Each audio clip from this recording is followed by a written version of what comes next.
Here are 10 ways to segment your audience to drive up your conversion rate. First things first, when I say segment, what do I mean exactly? By segmenting your audience, what that means is you're asking a series of questions to be able to put people into different buckets so you can customize the messaging and the offers that you put in front of people. When you do this, naturally, it radically increases your conversion rate because you're giving the right message and the right product to the right person at the right time. Here are 10 ways that you can do this, beginning with way number 1, which is based on their challenge. By asking a series of questions to identify a person's biggest challenge, whether that's perhaps growing their business, scaling their team, reducing their costs, as an example, you can customize the way in which you communicate with them based on that challenge. For example, if you think about your business right now, what's the biggest challenge you're facing in your business? Is it challenge A, growing your sales?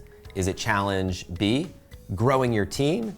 Or is it challenge C, having more time to do the things that are most important to you? Now that's just a for instance, that's just a for example. But as you think about your market and the consumer that you serve, think about the top 3 challenges that they're facing right now and how you might be able to segment people based on those 3 challenges. That takes us to way number 2, which is based on a person's journey. On the journey of success, from starting out to ultimately getting the final result that someone wants to achieve, there are steps that people have along the way. For instance, if you are a relationship coach and you help people have better relationships, every romantic relationship starts with a series of steps. If you're looking to perhaps ask someone for their hand in marriage, the first step isn't just walking up to a stranger on the side of the road and saying, "Will you marry me?" No, there are a series of steps that people have on that journey to success. If you help people learn a skill like a musical instrument or perhaps an aspect of their business, they go from knowing nothing at all,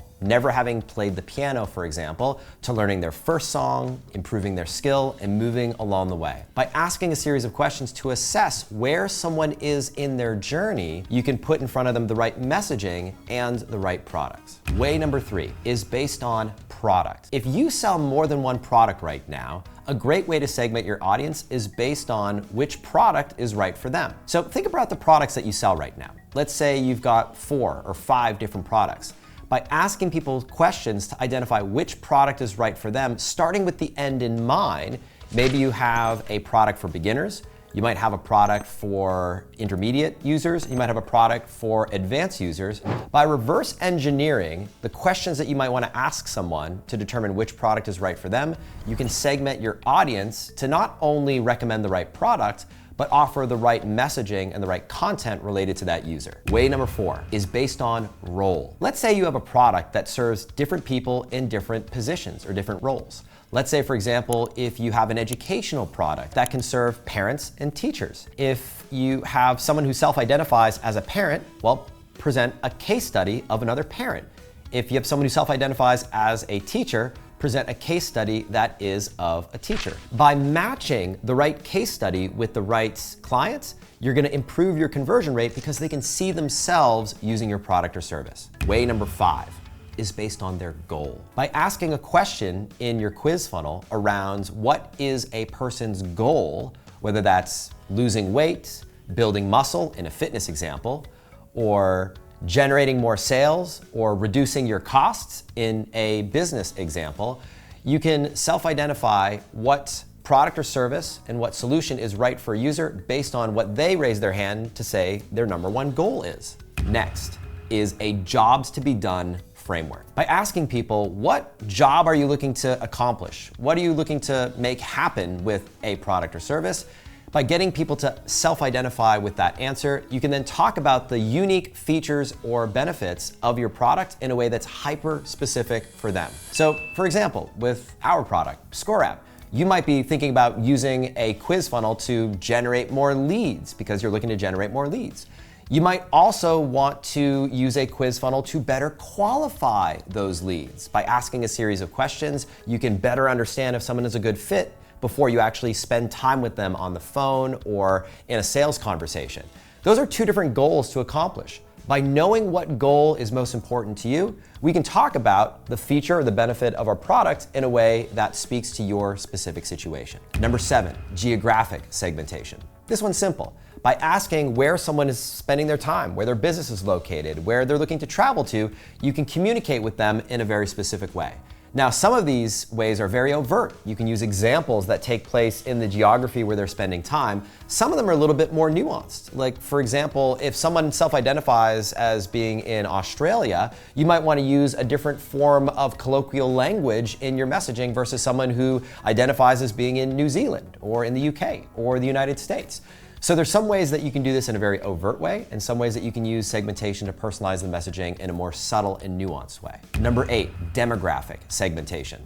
This one's simple. Asking a person's gender, asking a person's age, asking a person's marital status allows you once again to customize your messaging and share examples of other customers that are specific to them. A 50-year-old woman who is married is going to appreciate a different case study than a 20-year-old male who is single is going to resonate with. Number 9, psychographic. This is where you're going a little bit deeper and you're asking questions to identify a person's psychographic profile to segment based on that profile. Last but not least, number 10 is based on lead score. By lead score, what I mean is asking a series of questions to qualify how hot of a lead someone is based on the answers to a series of questions.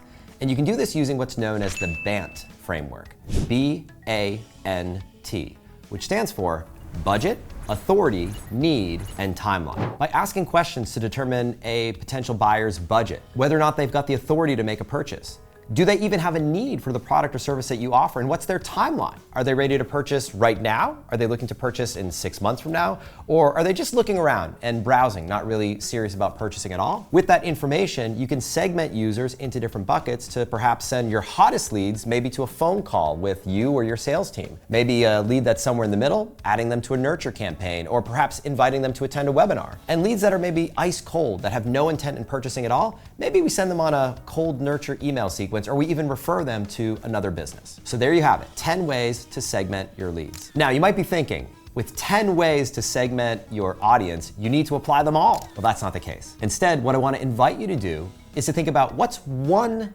way, one of these techniques that you might consider using to segment your audience. And whichever one is standing out to you, the one that's sticking out in your mind right here, right now, I want to invite you to leave a comment with what that way is inside the comments. And after you do that, make sure that you like and subscribe to the channel so you can be notified for the next video that we have coming out in this series.